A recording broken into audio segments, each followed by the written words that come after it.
The year is 1565. It's been 44 years since Ferdinand Magellan first set foot on Philippine soil.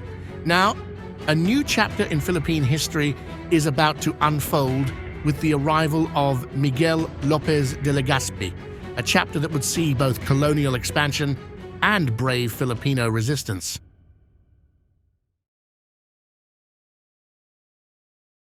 Our story begins on the island of Cebu, where Legazpi will establish the first permanent Spanish settlement in the Philippines.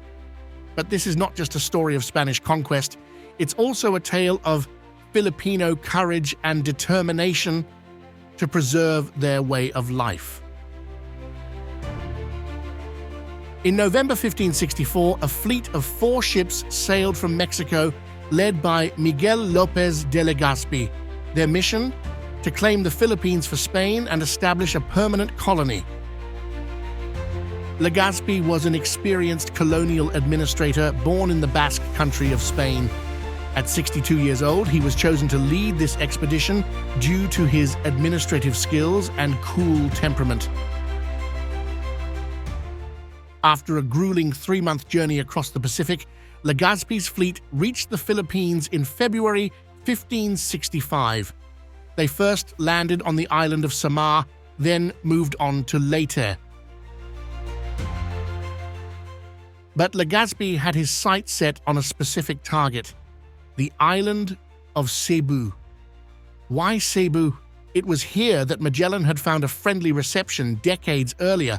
Legazpi hoped to capitalize on these previous contacts. On April 27, 1565, Legazpi's fleet entered the harbor of Cebu. However, the welcome was far from warm.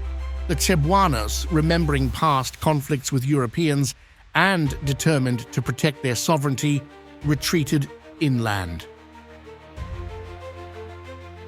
This retreat wasn't a sign of weakness, but a strategic move.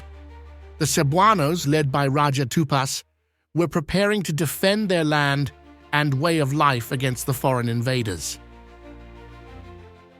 Legazpi and his men came ashore, finding the town largely abandoned.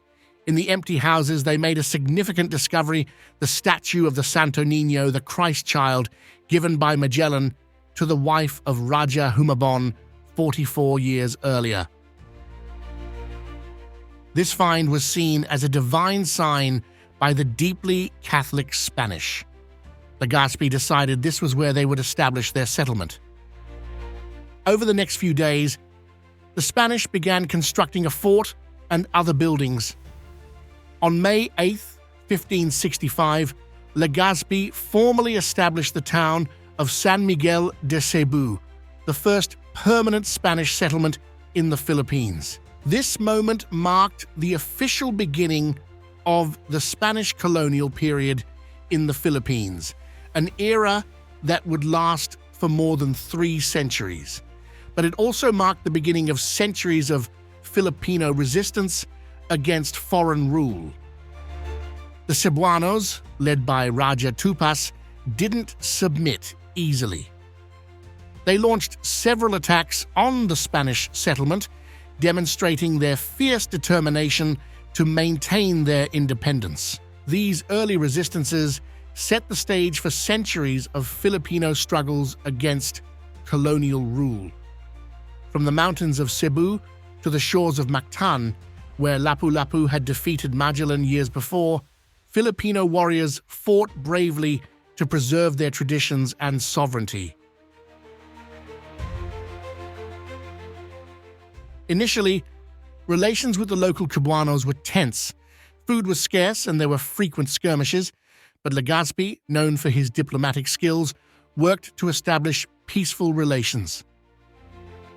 Legazpi performed a blood compact, a traditional Filipino ritual of friendship, with the local chief Sikatuna. This ceremony helped to ease tensions and open lines of communication.